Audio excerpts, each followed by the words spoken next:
तो भाई लोग कैसे हो। आज मैं आप लोग के लिए राज कॉमिक्स की एक और बहुत बेहतरीन कॉमिक्स लेके आया हूँ, दो बेचारे। चलिए कहानी स्टार्ट करते हैं। बेलापुर गांव में दो भाई रहते थे। एक का नाम ननकू और दूसरे का नाम सनकू। ननकू बड़ा होने के साथ साथ जितना अधिक समझदार था, सनकू छोटा होने के साथ उतना ही शैतान भी था। फिर भी दोनों भाइयों में अटूट प्रेम था। दोनों हमेशा साथ साथ रहते, साथ साथ खेतों में जाते। एक हल चलाता तो दूसरा बीज डालता हुआ उसके पीछे पीछे चलता था। घर में दोनों अकेले रहते थे। माँ बाप मर चुके थे और दोनों की अभी तक शादी नहीं हुई थी। घर में भी दोनों मिलजुल कर काम करते थे। ननकू भैया, घर की सफाई तो हो चुकी है, अब कपड़े धो लूँ? नहीं, कपड़े मैं धो लूँगा, तू बैठ कर आराम कर। ननकू और सनकू काम से निपट कर अपनी बैलगाड़ी पर सवार होकर घूमने निकल जाते थे। आज नदी किनारे चलते हैं।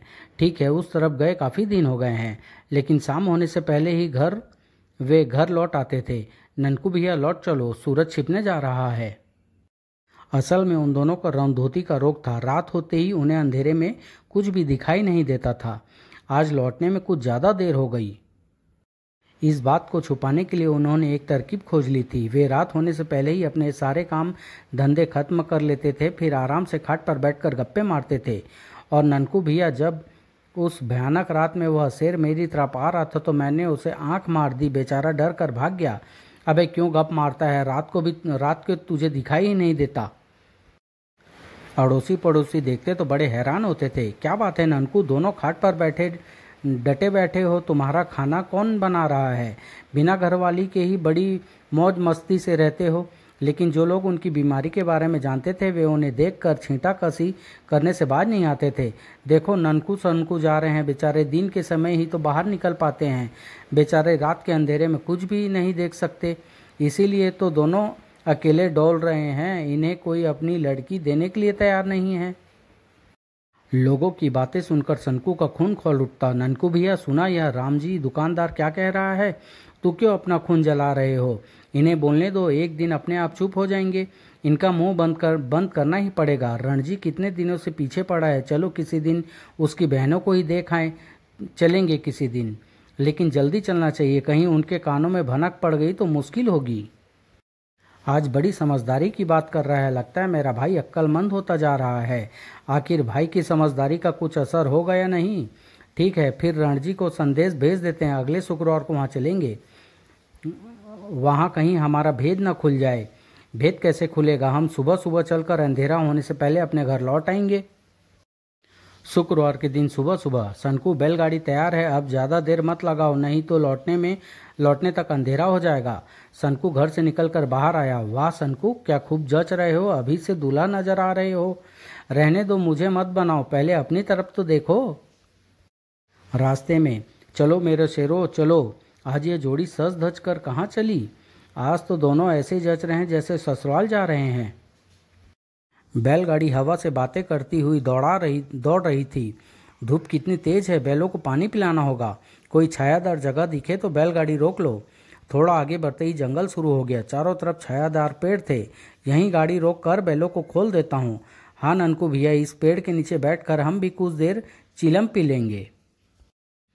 काफ़ी देर बाद, अरे बैल कहाँ गए? यहाँ तो दूर दूर तक दिखाई नहीं दे रहे, लगता है कहीं दूर निकल गए हैं। दोनों भाई बैलों को ढूंढने लगे। सनकू, तुम उस तरफ देखो, मैं इधर जाता हूँ। ठीक है। ढूंढते ढूंढते शाम हो गई पर बैल कहीं नहीं मिले। ननकू भैया, अब तो अंधेरा होने लगा, इस अंधेरे में हम बैलों को कैसे देख सकेंगे? तभी ननकू को एक तरकीब सूझी। अंधेरे में अब बैल दिखाई तो देंगे नहीं, मैं अपनी पगड़ी उतार लेता हूँ। ननकू ने पगड़ी उतार ली। अब इसका एक सिरा तुम पकड़ लो और एक मैं पकड़ लेता हूँ। दोनों भाइयों ने पगड़ी का एक एक सिरा पकड़ लिया। अब इसे फैलाकर आगे बढ़ते हैं। इसके बीच में जो कोई चीज़ अटकेगी उसे हाथ लगाकर देख लेंगे। हो सकता है कि हमारा बैल इसमें अटक जाए। तरकीब तो बड़ी चौखी है ननकू भैया। अब वे जंगल की ओर बढ़ने लगे। पगड़ी को खींच कर पकड़ो। पगड़ी कभी झाड़ी में अटक जाती। अरे कहाँ अटक गई पगड़ी? तो कभी कोई पेड़ बीच में आ जाता, फिर कुछ अटका, शायद बैल ही है। दोनों ने हाथ बढ़ाकर अटकी हुई चीजों को छूकर देखा और बैलों को ना पाकर निराश हो गए। अरे यह तो पेड़ निकला। इसी तरह वे काफी देर ढूंढते रहे, लेकिन बैल नहीं मिला। तभी उनकी पगड़ी के घेरे में एक आदमी फंस गया। अरे यह क्या है?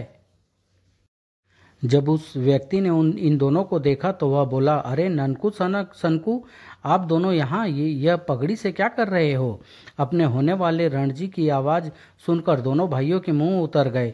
अब तो पोल खुलकर रहेगी। लेकिन ननकू ने झट बात बनाते हुए कहा, यह सनकू पेड़ के नीचे बैठा था, कुएं ने पगड़ी पर बीट कर दी। मैंने कहा भी ऐसे ही साफ कर देते हैं, पर यह नहीं माना और पगड़ी धोकर ले आया। बस उसे सुखा रहे थे। अब तो पगड़ी सूख गई है, इसे बांध कर तैयार हो जाओ। बैल कहाँ हैं? तब तक मैं उन्हें गाड़ी में जोतता हूँ। यहीं कहीं चल रहे होंगे, भूरे रंग के हैं, पकड़ लाइए।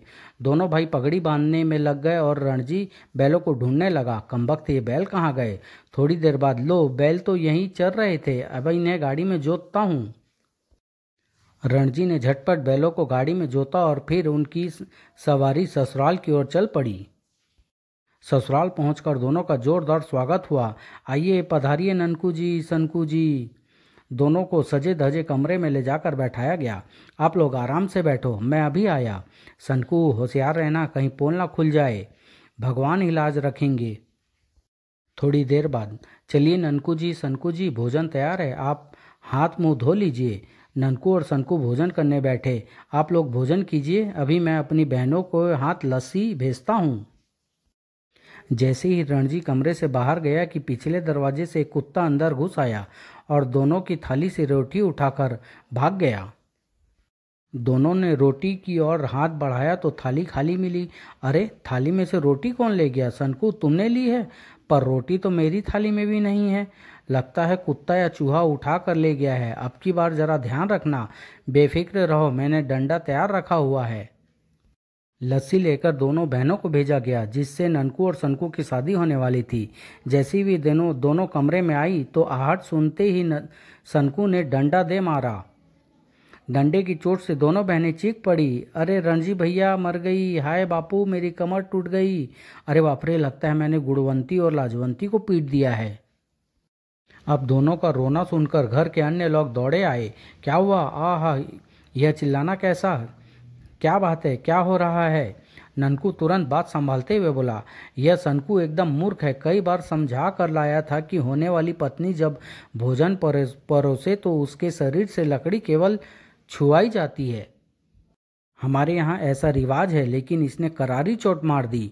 चलो, आप लोगों का दस्तूर तो पूरा हो गया, अब आप आराम से बैठकर खाना खा लीजिए। ठीक है। खाना खाने के बाद, चलो खाना तो नसीब हुआ, अब हाथ धोने के लिए बाहर जाना पड़ेगा, फिर कोई बखेड़ा खड़ा ना हो जाए। चलिए मैं आपका हाथ धुलवा दूं। तभी दरवाजे से बाहर निकलते हुए, हाय मैं मरा, जरूर दहलीज से ठोकर खाई होगी। अब क्या हुआ? कुछ नहीं, जमीन पर देखकर चलने की आदत नहीं है सनकू को, बस ठोकर लगी होगी। चोट तो नहीं आई सनकू जी? ऐसी वैसी चोट से सनकू पर कोई असर नहीं होता। हाथ धोने के बाद आप ऊपर वाले कमरे में पधारो, आपके सोने का इंतजाम वहीं किया है। दोनों भगवान का नाम लेते हुए सीढ़ियाँ चढ़ने लगे। संभल संभल कर चढ़ना ननकू भैया, तू मेरी फिक्र मत कर, अपना ख्याल कर। लेकिन अगली सीढ़ी पर सनकू का पाँव फिसला और वह लुढ़कते हुए नीचे आ गिरा। अरे रे रे, मैं मर गया, मेरी कमर टूट गई। शोर सुनकर घर के लोग दौड़े आए। सनकू कमर को पकड़कर बड़ी मुश्किल से खड़ा हुआ। रणजी ने उससे पूछा, क्या हुआ सनकू जी, सीढ़ियों से कैसे गिर गए? क्या बताऊं, हाय। तभी ननकू ने बीच में बोलकर फिर से बात संभाल ली। सनकू कुछ ज्यादा ही अड़ियल है, कहने लगा कि कुल 15 सीढ़ियां हैं, जबकि मैंने कहा 13। बस सीढ़ियां गिनने के लिए वापस नीचे दौड़ा, शायद जल्दी जल्दी में 2-2 सीढ़ियां फांद गया होगा। दिखाइए सनकू जी, कहीं चोट तो नहीं आई? नहीं, खास चोट नहीं लगी है। गरम गरम दूध में हल्दी डालकर भेजती हूँ। अब आपको ऊपर जाने की जरूरत नहीं, मैं आपके बिस्तर नीचे वाले कमरे में बिछा देता हूँ। आइए सनकू जी, आपका बिस्तर तक पहुँचा दूँ। लगता है आपकी कमर में काफ़ी दर्द है। सनकू ने मन ही मन रणजी को धन्यवाद दिया। आपकी मेहरबानी से बिस्तर नसीब हुआ, वरना न जाने और कितनी ठोकरें खानी पड़ती। थोड़ी देर बाद, अरे ननकू भैया की आवाज़ सुनाई नहीं दे रही है, कहाँ रह गए? रणजी कमरे में आया तो सनकू ने पूछा, ननकू भैया कहाँ गए? जरा खेत की तरफ गए हैं, अभी आते होंगे। काफ़ी देर तक ननकू लौट कर नहीं आया तो सनकू का माथा ठनका। अब की बार कहीं ननकू भैया किसी मुसीबत में ना फंस गए हो। ननकू को ढूंढने के लिए सनकू कराते हुए कमरे से बाहर आया तो रणजी ने पूछा, यह कहाँ चल दिए सनकू जी? खेत की तरफ जाना है तो खेत की तरह जाना है, आओ मैं ले चलता हूँ। घर से निकलकर सनकू और रणजी खेतों की ओर बढ़े ही थे कि गड्ढे से उन्हें ननकू के चिल्लाने की आवाज़ सुनाई दी। सनकू, मुझे बाहर निकालो, सनकू जल्दी आओ। अरे यह तो ननकू जी की आवाज़ है, लेकिन यह है कहाँ? रणजी ने गड्ढे में झांक कर देखा। अरे आप गड्ढे में कैसे गिरे? इस बार सनकू ने तुरंत बात बनाते हुए कहा। ननकू भैया, गड्ढा कितने हाथ गहरा निकला? सनकू, 10 हाथ गहरा है। देखा रणजी, ननकू भैया भी कम अड़ियल नहीं है। यहाँ गड्ढा देखा और उसकी गहराई नापने के लिए इसमें कूद पड़े। यह तो इनकी पुरानी आदत है। अब आप ही बताएं, यह गड्ढा कितने हाथ गहरा है? 20 हाथ। तब तो तुम्हारा अनुमान गलत निकला ननकू भैया। रणजी, अब इन्हें बाहर निकालिए और कमरे में पहुंचाइए। रणजी ने ननकू को गड्ढे से बाहर निकाला और कमरे में पहुंचा दिया। अब आप दोनों आराम फरमाइए, मैं दूध भिजवाता हूँ। माँ कहीं भूल तो नहीं गई? थोड़ी देर बाद एक बूढ़ी औरत दूध लेकर आई। मेहमानों के लिए दूध लाई हूँ, ले लीजिए। सनकू बिस्तर से उठा और बुढ़िया के पैर छूते हुए बोला, माताजी आपने क्यों कष्ट किया? तभी रणजी कमरे में आया। सनकू को नौकरानी के पैर छूते देखकर चिल्लाया, सनकू जी आप क्या कर रहे हो? यह तो हमारी नौकरानी है। सनकू ने फिर गड़बड़ कर दी। ननकू ने सफाई पेश की, इसमें सनकू की कोई गलती नहीं है। दरअसल हमारे माता पिता ने हमें बड़ों का सम्मान करने की शिक्षा दी थी। वे अमीर गरीब और नौकर मालिक में कोई भेद नहीं मानते थे। ननकू की बात सुनकर रणजी बड़ा प्रभावित हुआ। नौकरानी जाने के बाद वह ननकू से बोला, आपके माता पिता के बड़े उच्च विचार थे। उनकी दी हुई शिक्षा का आप लोगों पर भी जरूर अच्छा असर हुआ होगा। मेरी बहनें बड़ी किस्मत वाली होगी जो उन्हें इतने समझदार पति मिल रहे हैं। ही। अच्छा एक बात तो बताइए, आप दोनों को मेरी बहनें पसंद आई या नहीं? लेकिन हम उन्हें देख ही नहीं पाए। देखते भी कैसे? क्यों, लस्सी लेकर भेजा तो था उन्हें। दरअसल छड़ी मारने का दस्तूर निभाते समय हम देख ही नहीं सके। कोई बात नहीं, सुबह नाश्ता वही दोनों लेकर आएंगी, तब देख लीजिएगा। यह ठीक है, सुबह की रोशनी में तो हमें दिखाई देने लगेगा। कमरे में गर्मी है, इसलिए आपके बिस्तर बाहर आंगन में लगा देता हूँ। रात काफ़ी हो गई है, अब आप लोग सो जाइए। इतना कहकर रणजी कमरे से बाहर चला गया।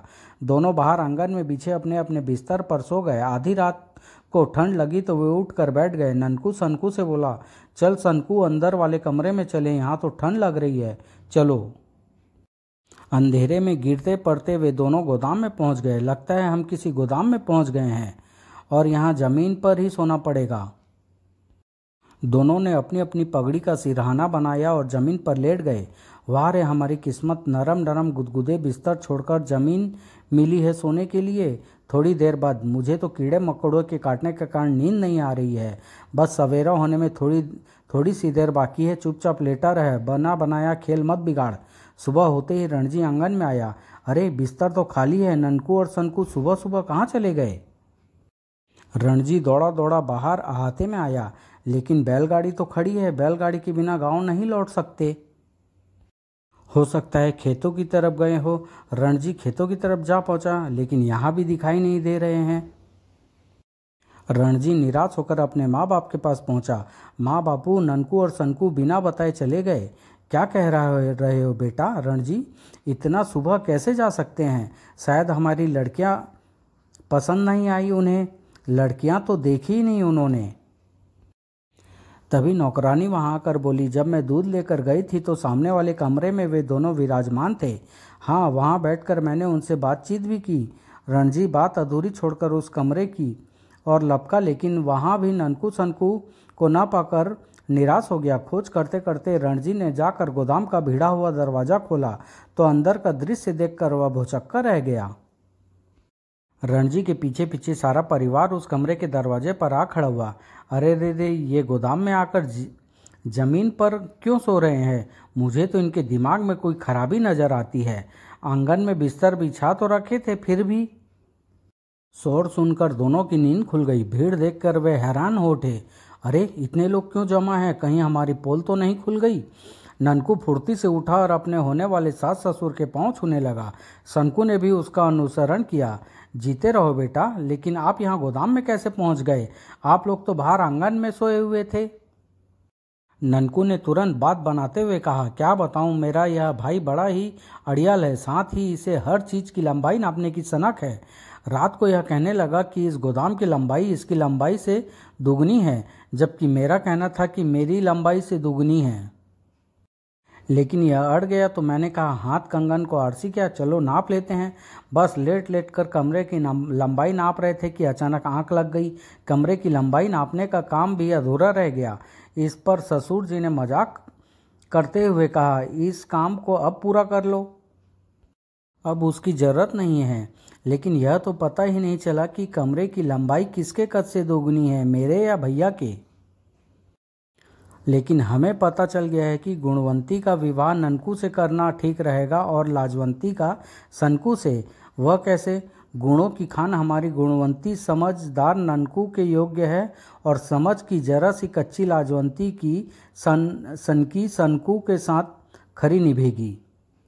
लेकिन पिताजी, इन दोनों की पसंद नापसंद भी तो जान लेनी चाहिए।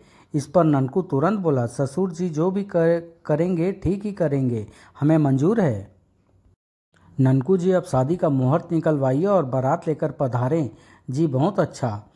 जब वे दोनों गांव लौटे तो उनकी शादी की बात सुनकर गांव वाले हैरान रह गए। ननकू और सनकू का विवाह, इस बार दोनों ने बाजी मार ही ली। थोड़े दिनों बाद ननकू और सनकू का विवाह बड़ी धूमधाम से हो गया और वे अपना जीवन आनंद पूर्वक बिताने लगे। समाप्त।